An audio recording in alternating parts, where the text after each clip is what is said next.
Kaum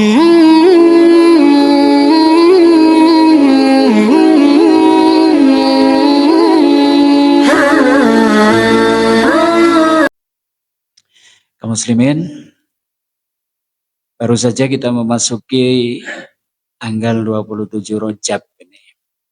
Setengah jam yang lalu baru kita memasukinya. Satu hari yang dalam sejarah umat Islam ada satu peristiwa yang sedemikian spektakuler. Itu Isra Mi'raj. Untuk itulah di kesempatan malam hari ini kayaknya kita coba petik hikmah.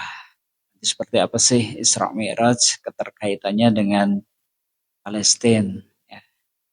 Ada hikmah apa di balik itu semua. Dan jangan lupa dengan kita memasuki tanggal 27 berarti sisa bulan Rajab tinggal 3 hari. Nanti setelah itu kita akan memasuki bulan di mana mungkin kebaikan dibalas secara reguler. Tidak lagi dilipat gandakan dengan lipat ganda yang banyak. Makanya 3 hari ini kayaknya yuk kita optimalkan energi kita, potensi kita. Sehingga kalau bisa 3 hari ini menjadi puncak dari kebaikan-kebaikan yang bisa kita lakukan di bulan Rajab. Nah sekali lagi nilai pahalanya beda dengan amalan yang kita lakukan di luar Rajab. Dan dengan memasuki tanggal 27 juga berarti hitung-hitungan nih Ramadan tinggal 33 hari insya Allah hadir. Yang jadi problem 33 hari ini apakah kita masih diberi kesempatan hidup atau tidak. Ini yang layak kita cermati bahwa kita masih sangat berharap Anda bisa diberi kesempatan ketemu dengan Ramadan. Maka berdoalah supaya nanti kita bisa bertemu, bisa beramal, bisa meraih keberkahan yang ada di dalamnya. Kita bersiap diri sejak hari. Nah untuk itu kaum muslimin sekali lagi malam ini kayaknya spesial dan kayaknya Rebo depan kayaknya libur ini ya. Karena Mbok lagi ikut quick count semua gitu kan dan seterusnya. Nah untuk Rebo depan libur. Mbok lagi ada hajat besar. Makanya ini sebagai Jumat terakhir sebelum tanggal 14 ya kita bahas Isra Mi'raj aja. Kemarin mungkin bahas politik menurut aku sepaneng gitu kan. Nah, sekarang ganti tema sedikit gitu kan. Tadi ya ini kayaknya sudah minggu tenang itu. Tadi Pak Slamet sudah tidak berubah toh gitu kan. Pertanyaannya gitu. Buat seminggu sudah berubah gitu. Terus gampang, yang penting sapa sing aweh amplop ya mungkin bisa merubah. Gitu. Baik ya, kaum muslimin asyhadullah ini tema kita di malam hari ini. Sebelumnya salawat serta salam semoga senantiasa tercurah kepada uswah kita, teladan kita Rasulullah Muhammad Sallallahu Alaihi Wasallam beserta keluarganya, sahabatnya, dan juga orang-orang yang sikoh dalam dinul Islam. Ya. Tentang Isra Mi'raj, Allah abadikan di dalam surat Al-Isra ayat 1. Isra, tentang Isra-nya ya. Kalau tentang Mi'rajnya nanti ada di surat An-Najm ayat 13-18. Tapi hari ini kita renungi satu ayat ini aja lah, Al-Isra ayat 1. Baik, dalam ayat itu Allah Ta'ala berfirman, A'udzubillahi minasyaitonirrajim. Subhanalladzi asra bi 'abdihi lailan minal masjidil harami ilal masjidil aqsa. Ladzi barakna haulahu linuriyahu min ayatina. Innahu huwas samiul basir. Ayat ini dimulai dengan sanjungan Allah terhadap dirinya. Kalau kita biasa mengucap subhanallah bagian daripada zikir, berarti kita menyucikan Allah. Ya. Tapi ini Allah Ta'ala menyucikan dirinya. Subhana, maha suci. Alladzi, dat yang asra, memperjalankan. Kalau Isra itu perjalanan di waktu malam. Asra memperjalankan bi'abdihi hambanya. Ini ada yang menarik ya, karena Allah itu jarang banget menyebut asma beliau secara langsung. Jadi kalau mungkin Nabi Musa itu disebut tidak kurang 134 kali itu di dalam Al-Quran. Nabi Isa itu 70-an kali disebut di dalam Al-Quran. Maryam juga disebut 34 kali di dalam Al-Quran. Nabi kita cuma disebut 4 kali. 4 kali tok itu. Tambah 1 disebut dengan nama Ahmad. Jadi 5. Tapi yang Muhammad itu cuma 4 kali. Ini menarik ya. Makanya di sini juga tidak disebut asra bi Muhammadin, enggak, tapi asra bi abdihi, hambanya lailan, di suatu malam. Padahal sebenarnya ini juga, kata ini tidak secara bahasa sudah diwakili dengan asra tanpa lailan, sudah dipahami, ini perjalanan malam. Minal masjidil harami, dari masjidil haram, ilal masjidil aqsa, ke masjid al-aqsa, alladzi, yaitu masjid yang barokna, kami berikan keberkahan, haulahu, di sekelilingnya, linuriyahu. Nah, linuriyahunya ini adalah perjalanannya ini. Apa sih tujuan perjalanannya ini? Kok Allah memperjalankan hambanya, tujuannya apa? Linuriyahu, untuk memperlihatkan kepadanya, nya siapa? Nya Muhammad. Min ayatina, di antara ayat-ayat kami, tanda-tanda kebesaran. Kemudian ayat ini ditutup dengan kalimat innahu, sesungguhnya dia Allah, huwa adalah Allah, as-sami'u, maha mendengar, al-basiru, maha melihat atau maha mengetahui. Ini surat Al-Isra. Dari sini kaum muslimin, yuk kita coba susuri mufradatnya, gitu kan. Kemudian nanti tafsirnya kita ambilkan dari beberapa sumber tafsirnya. Subhanalladzi dulu ini. Subhanalladzi.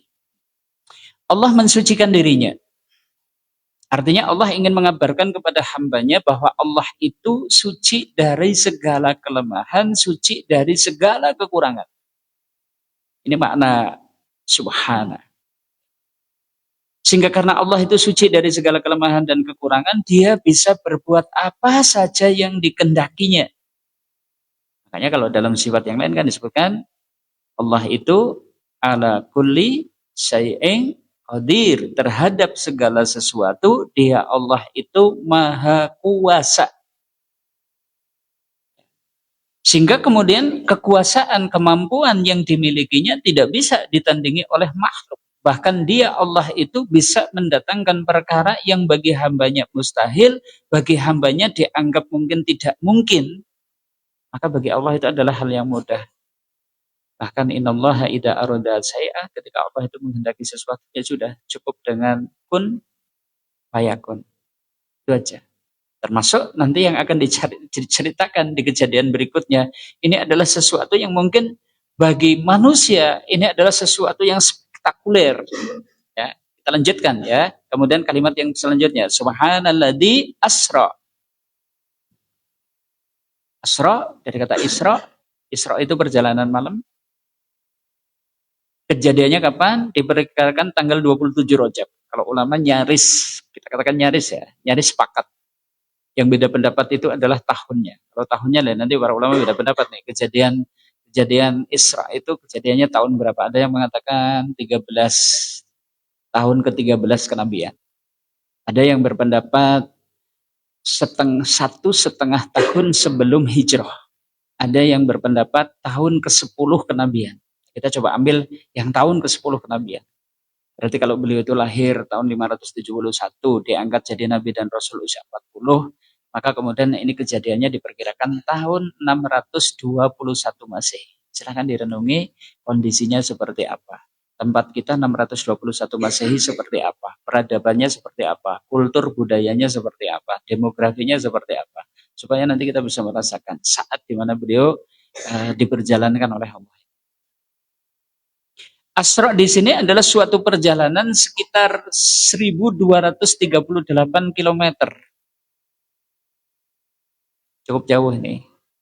Yang mana di zaman itu untuk melakukan perjalanan 1238 km itu setidaknya butuh waktu 1 bulan bolak-balik. Dari Mekah ke Palestina, balik lagi kemudian ke Mekah, itu setidaknya itu 1 bulan perjalanan. Makanya ketika kemudian peristiwa ini hanya terjadi dalam kurun waktu 1 malam, ini spektakuler. Tapi karena Allah itu maha suci, Allah itu mudah untuk memperjalankan hambanya dalam kecepatan yang mungkin di zaman itu sangat tidak logis. Sangat tidak masuk akal. Masa ana wong sing kudune mlaku itu sewulan kok ini sore masih di Mekah, pagi hari terus cerita, mambengi aku bar ke Palestina, bahkan ke langit ke pitu dan seterusnya. Ini kaum muslimin. Makanya dimulai ayat ini dengan kalimat subhan, maha suci Allah, alladzi, dat yang asra, memperjalankan. Ini diperkirakan kejadiannya kapan? Ya ba'da Isya. di malam 27 Rajab ini. Jadi kalau kita refleksikan hari ini ya malam ini perjalanan beliau.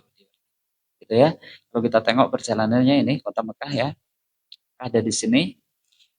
Taif ini sekitar 90 kilo lah dari Mekah. Kemudian ini Jeddah dekat dengan laut ya, ada pelabuhan Jeddah dan seterusnya. Madinah dari sini sekitar 500-an kilometer. Palestina dari sana. Tepatnya adalah di Al-Quds, Yerusalem, letak Masjid Al-Aqsa. Ini kaum muslimin harus ada Asra, perjalanannya gitu. Kita lanjutkan dulu, nanti kemudian kita coba petik. Subhanalladzi asra bi abdihi lailan. Oke, kita coba pahami bi abdihi tadi. Hambanya, memperjalankan hambanya. Hamba siapa sih yang dimaksud di sini? Beliau, Nabi Muhammad SAW. Tadi yang kami sampaikan. Jarang banget Al-Quran atau Allah itu menyebut asma beliau itu secara langsung itu jarang. Cuma 4 kali aja. Di surat Al-Imran 144, di surat Al-Ahzab ayat 40, di surat Al-Fat ayat 29, plus dijadiin nama surat. Surat apa? Muhammad. Ya sudah, 4 itu toh. Satu lagi nanti di surat As-Saff, gitu kan? Yang dikabarkan oleh Nabi Isa bahwa nanti akan ada Rasul yang datang setelahnya, mimba'dihi ismuhu Ahmad, sepeninggalannya yang bernama Ahmad. Ini Ahmad di sini yang nama Nabi gitu. Nah, para ulama berpendapat penyebutan atau tidak disebutnya asma beliau itu justru malah menunjukkan penghormatan atau pemuliaan Allah kepada beliau Shallallahu Alaihi Wasallam.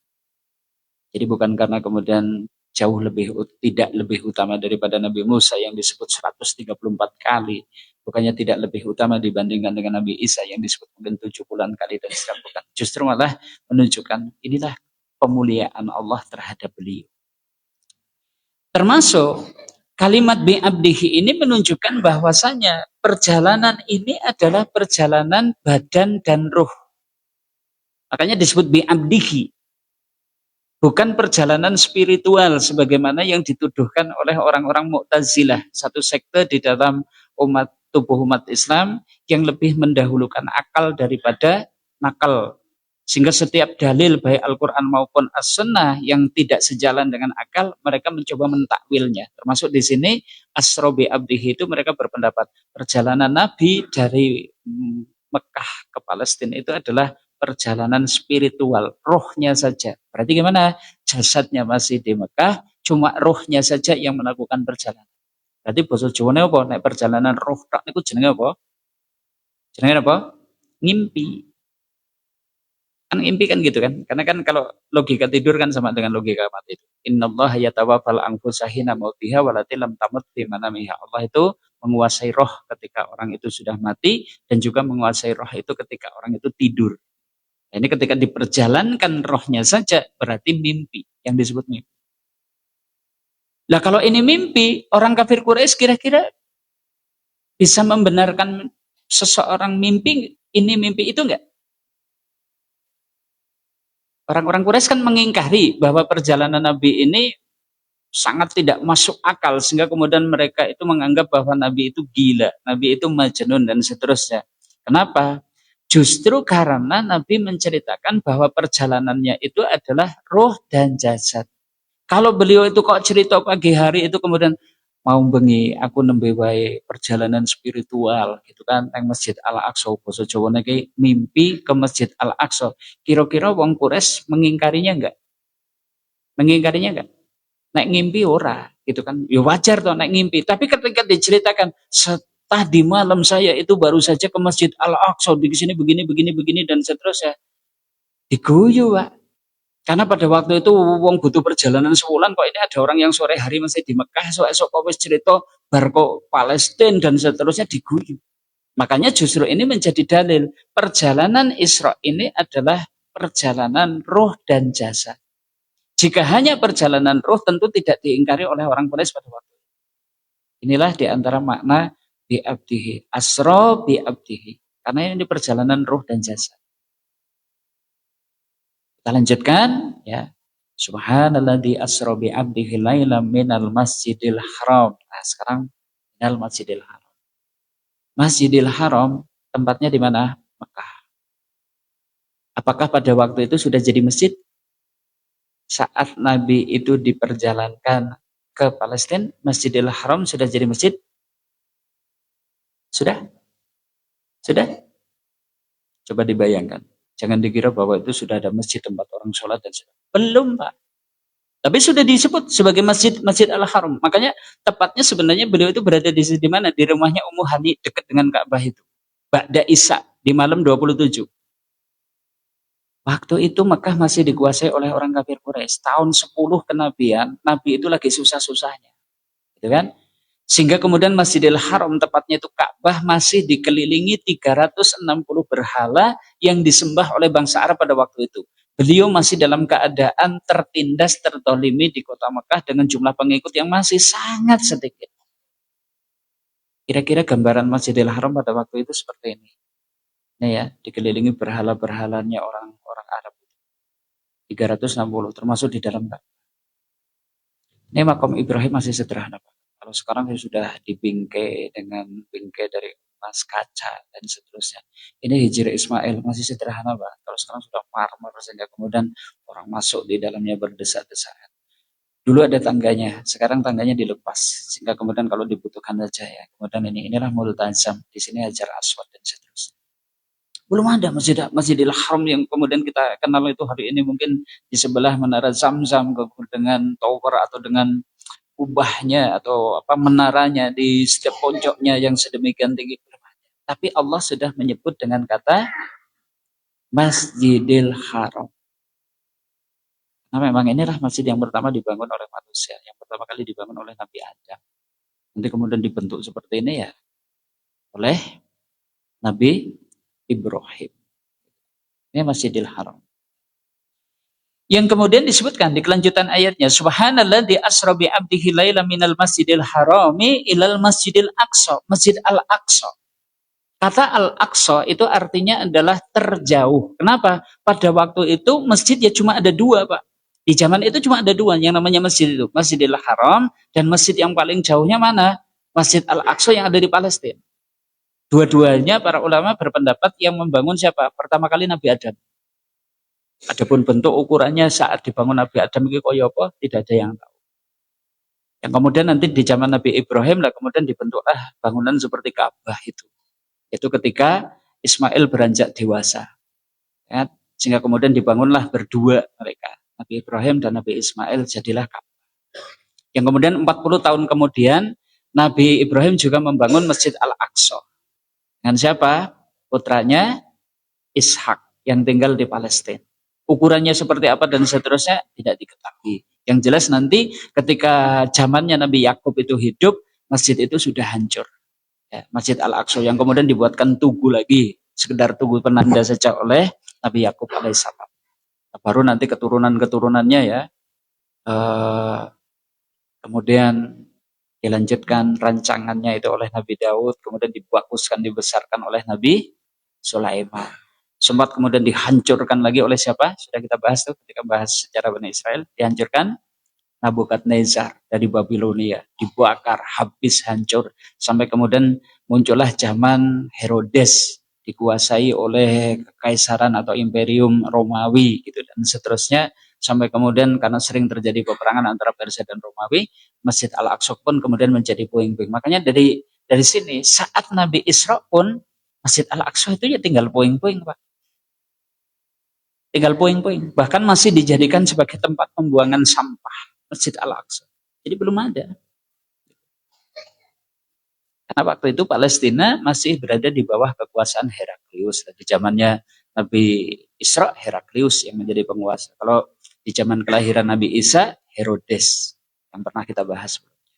Nah, kalau hari ini ya penggambarannya Masjid Al-Aqsa. Berarti beliau diperjalankan dari Masjidil Haram. Makanya masjid pojok ini namanya Masjid Buraq. Karena diperkirakan Nabi itu memarkirkan atau mengikatkan buruk itu di ujung sini, Pak. Ini namanya Masjid Kibli karena arahnya tepat ke arah kiblat. Ini berarti bagian selatan dari komplek Al-Aqsa. Inilah Qubatus Sahrah, the Dome of Rock, Masjid Kubah Batu. Nah, dulu ya di sini nih Nabi itu kemudian mengimami roh para nabi di sini. Kemudian termasuk letak batu yang kemudian menjadi pijaan ketika Nabi Mi'raj ya di sini. Dan ini baru dibangun itu nanti di zaman Umar bin Khattab. Di sini ada setidaknya ada 5 masjid ya. Masjid Buraq, Qubatus Sahrah, Masjid Kibli. Di sini ada juga nama masjid ya. Kemudian di pojok sebelah sini juga. Dan ini adalah wilayah yang pernah kami sampaikan. Ini wilayah tembok ratapan tempat sucinya orang Yahudi di sebelah sini. Wilayah Maghrib lah, pintu Maghrib. Ini kompleknya kalau sekarang seperti itu. Dulu di zaman Nabi ya tadi, ini masih hancur, gitu kan, hancur bahkan dijadikan mungkin sudah sebagian tertimbun pasir dan seterusnya, ini dijadikan tempat pembuangan sampah. Ini Masjid Al-Aqsa. Kita lanjutkan. Subhanalladzi asra bi 'abdihi lailan minal masjidil harami ilal masjidil aqsa alladzi barakna haulahu. Ini menarik ini. Secara khusus Allah menyebut Masjid Al-Aqsa itu adalah masjid yang mana Allah berikan keberkahan di sekelilingnya. Artinya masjid itu dan wilayah Syam secara umum, Palestina secara khusus adalah tempat yang Allah berikan keberkahan. Mungkin pertanyaannya adalah kenapa Masjidil Haram tidak dikaitkan juga dengan keberkahan? Kok yang kemudian secara spesifik disebut ilal masjidil aqsal ladzi barakna haulahu. Kenapa Masjidil Haramnya enggak? Kenapa?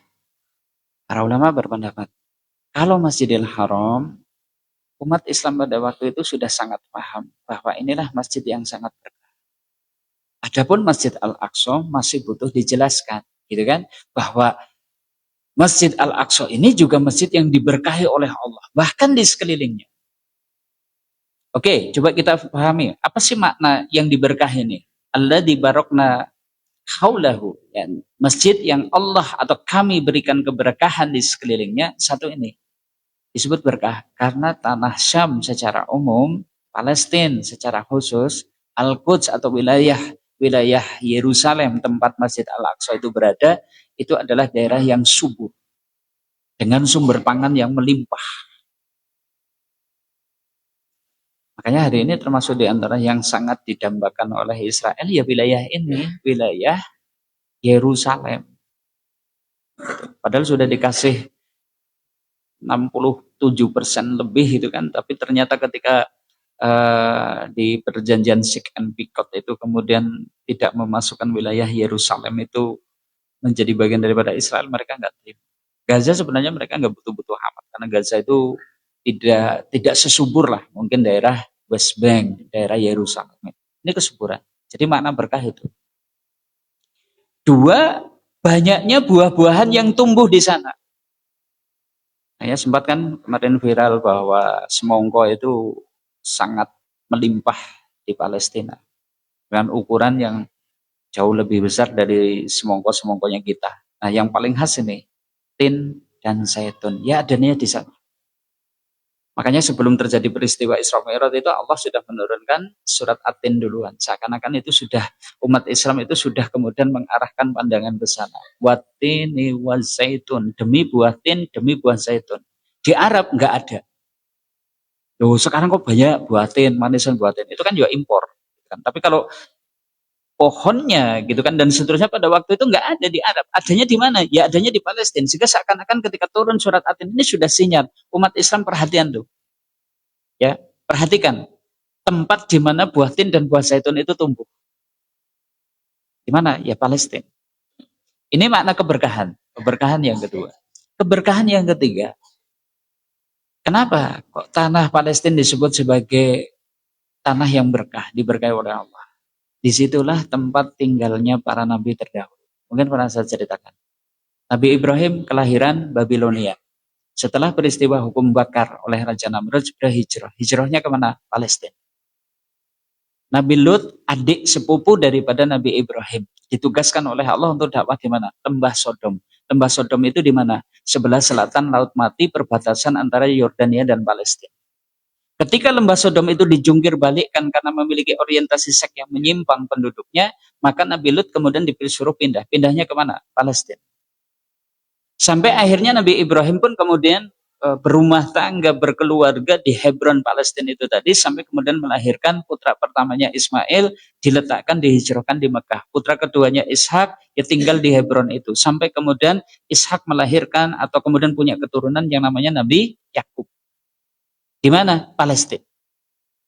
Sampai kemudian lahir pula di Palestina itu lahir Nabi Yusuf. Yang kemudian Nabi Yusuf hijrah ke Mesir. 800 tahun di Mesir sampai kemudian lahirlah Nabi Musa. Nabi Musa suruh balik lagi kemana? Negeri yang dijanjikan baliknya kemana? Palestina. Nabi Daud tinggalnya di mana? Palestina. Nabi Sulaiman tinggalnya di mana? Palestina. Nabi Zakaria tinggalnya di mana? Palestina. Nabi Yahya, Nabi Isa di Palestina. Makanya ini tempat yang berkah banget. Karena para nabi itu kebanyakan ya kemudian tinggalnya di situ. Jadi mbok subure kaya ngopo sing jenenge Sireok kuwi ya jane ya ora kalah berkah Pak karo ini. Kenapa? Urung tahu ono nabi kok ndak diutus neng Sireok gitu kan. Apa neng Kebutuh Dhuwur gitu, apa neng Pandanarum kayak gitu. Ternyata enggak Pak. Ternyata ring-ring di mana nabi itu ternyata diutus dan tinggal itu adalah di sana. Jadi arep wae yo kalah berkah itu. Arep wae kalah berkah. Ini kaum muslimin. Termasuk kenapa ini Masjid Al-Aqsa dan juga kemudian sekelilingnya itu disebut sebagai barokna haulahu, kami berkahi sekelilingnya karena lipatan pahala amal-amal yang dilakukan di dalamnya. Sekalipun kalau di ranking ya tetap ranking 1 mana? Mekah. Karena sholatun fil masjidil haram kami ati alfi sholatin. Satu kali sholat di Masjid Al-Haram itu senilai dengan 100.000 sholat di masjid yang lain. Wilayah haram secara umum, sehingga para ulama itu bahkan berpendapat amal apapun yang dilakukan di tanah haram nilainya itu lebih berlipat dibandingkan dengan ketika dilakukan di luar haram. Sedekah di tanah haram berarti nilainya 100.000 dibandingkan dengan sedekah di tempat lain. Maca Quran di tanah haram nilainya juga 100.000 kali lipat dibandingkan ketika membaca di tempat yang lain. Termasuk amal-amal yang lain, jenengan nulung orang ini, membantu orang itu dan seterusnya. Ranking keduanya, haram yang kedua adalah Madinah, batas-batas tertentu. Karena Haromain itu ada 2 tanah suci, Mekah, Madinah. Di sana satu sholat di Masjid Nabawi itu senilai 1.000 sholat di masjid yang lain. Berarti keberkahannya seperti itu. Nah, ranking tiganya Palestina, Al-Aqsa. Sholat di sana itu 500 kali dibandingkan dengan sholat di masjid yang lain. Termasuk juga amal kebaikan apapun yang diarahkan ke sana, jangan itu melakukan amal kebajikan di sana, termasuk infak yang kita arahkan ke sana, nilainya itu menjadi lebih berlipat dibandingkan ketika kita beramal diarahkan ke tempat yang lain. Seperti itu nilai keberkahannya. Ini kita lanjutkan ya. Subhanalladzi asra bi 'abdihi lailan minal masjidil harami ilal masjidil aqsa alladzi barakna haulahu. Nah, sekarang kita tengok apa sih sebenarnya tujuan Allah memperjalankan hambanya yaitu Nabi Muhammad SAW itu tujuannya apa toh? Ini linuriyahu min ayatina, supaya kami perlihatkan kepadanya siapa? Muhammad, min di antara ayatina, ayat-ayat kami.